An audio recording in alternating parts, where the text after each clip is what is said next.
आज की कहानी एक ऐसे परिवार की है जिनकी हंसती खेलती जिंदगी पर एक भयानक रात का ऐसा साया पड़ा कि सब कुछ हमेशा के लिए बदल गया। कहानी की शुरुआत होती है दो बहनों से, नेहा और रिया। अंधेरी रात है और वो दोनों अपने ही घर से अपनी जान बचाकर भागे जा रही हैं। उनकी आंखों में जो खौफ है वो साफ देखा जा सकता है। लेकिन सोचने वाली बात यह है कि आखिर ऐसा क्या हो गया। मतलब अपना घर तो दुनिया की सबसे महफूज जगह होती है ना? फिर उन्हें वहां से क्यों भागना पड़ा? चलिए इसी गुत्थी को सुलझाते हैं। अब देखिए, कुछ ही दिन पहले तक सब कुछ एकदम नॉर्मल था। उनके पिता के जाने के बाद उनकी माँ ही नेहा और रिया की पूरी दुनिया थी। एक छोटा सा खुशहाल परिवार था उनका। लेकिन फिर आई एक तूफानी रात, और वो रात अपने साथ सिर्फ बारिश नहीं बल्कि एक ऐसा अंधेरा लेकर आई जिसने उनकी पूरी जिंदगी को हमेशा के लिए पलट कर रख दिया। उस एक रात में कुछ ऐसा हुआ जिसकी उन्होंने कभी कल्पना भी नहीं की थी। रात के करीब 10 बज रहे थे। बाहर मूसलाधार बारिश हो रही थी और उनकी माँ अब तक ऑफिस से घर नहीं लौटी थी। ये बहुत अजीब था क्योंकि वो कभी लेट नहीं होती थीं। जाहिर है दोनों बहनें परेशान थीं और दरवाजे पर नजरें टिकाए उनका इंतजार कर रही थीं। और फिर काफी देर बाद दरवाजा खुला। माँ अंदर आई, बारिश में पूरी तरह भीगी हुई। नेहा ने पूछा, माँ आपका बैग कहाँ है? पर उन्होंने कोई जवाब नहीं दिया, बस चुपचाप अपने कमरे में चली गईं। और ये पहला सिग्नल था कि कुछ तो बहुत गड़बड़ है। जब नेहा कमरे में देखने गई तो जो उसने देखा उससे उसका दिल दहल गया। माँ गीले कपड़ों में ही सो गई थीं और उनका बदन तेज बुखार से तप रहा था। उसे बहुत चिंता हुई। उसने फटाफट उनके कपड़े बदले और मन में ठान लिया कि सुबह होते ही डॉक्टर को दिखाएगी।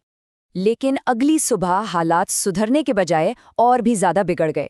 माँ घर पर नहीं थी, उनका फोन स्विच ऑफ था, और जब वो लौटी भी तो आते ही खुद को कमरे में बंद कर लिया। और फिर बंद दरवाजे के पीछे से अजीब डरावनी आवाजें आने लगीं। अब नेहा पूरी तरह से घबरा गई थी। उसने फौरन अपने अंकल को फोन लगाया मदद के लिए, लेकिन वहां से जो जवाब मिला उससे उसकी रही सही हिम्मत भी टूट गई। वो 2 दिन से पहले आ ही नहीं सकते थे। इसका मतलब उस डरावने घर में वो दोनों बहनें अब बिल्कुल अकेली थीं। और फिर उस रात कुछ ऐसा हुआ कि लड़कियों के सब्र का बांध टूट गया। उन्होंने अपनी माँ का एक ऐसा भयानक रूप देखा कि उनके होश उड़ गए। वो इतनी डर गईं कि अपनी जान बचाने के लिए सीधा पड़ोसी विवेक अंकल के घर की तरफ भागी। विवेक ने पहले तो लड़कियों को शांत किया, उन्हें तसल्ली दी, और फिर हिम्मत करके उनकी माँ से बात करने उनके घर गया। लेकिन जैसे ही वो कमरे में माँ के पास पहुंचा, किसी अनदेखी ताकत ने उसे जोर का धक्का देकर पीछे फेंक दिया। बस विवेक उसी पल समझ गया, ये कोई बीमारी नहीं है, मामला कुछ और ही है। उसने नेहा को वो बताया जिसे सुनकर उसके पैरों तले जमीन खिसक गई। विवेक ने कहा, मुझे लगता है किसी बुरी आत्मा ने तुम्हारी माँ के शरीर पर कब्जा कर लिया है। तो विवेक फौरन नेहा को एक पुजारी के पास ले गया। पुजारी जी ने उनकी पूरी बात सुनी और उन्हें एक नींबू दिया। उन्होंने कहा, इसे अपने घर के बाहर रख दो।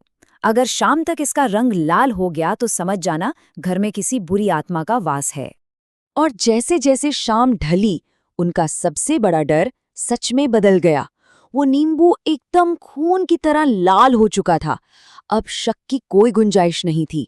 उनका सामना एक ऐसी ताकत से था जो इंसानी समझ से बिल्कुल परे थी। तो पुजारी जी ने एक पूरा प्लान तैयार किया। उन्होंने बताया कि उन्हें रात 12 बजे के बाद घर के अंदर जाना होगा।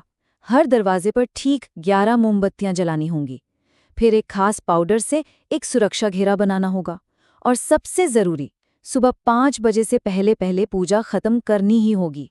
तो ठीक आधी रात को पुजारी जी, विवेक और नेहा तीनों उस घर में दाखिल हुए और आत्मा को भगाने की वो प्रक्रिया शुरू हुई।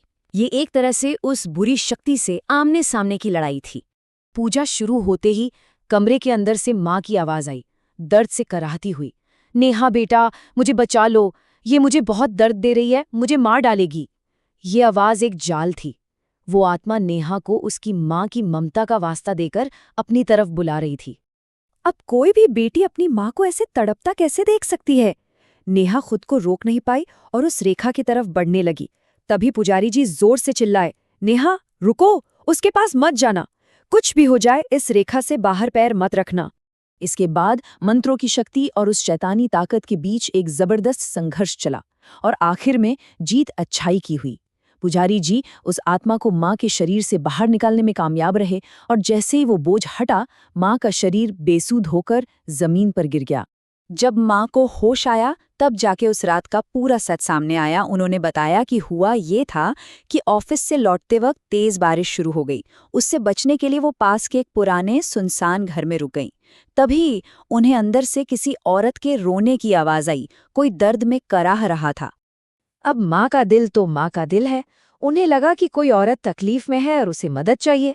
बस इंसानियत के नाते वो उस घर के अंदर चली गई।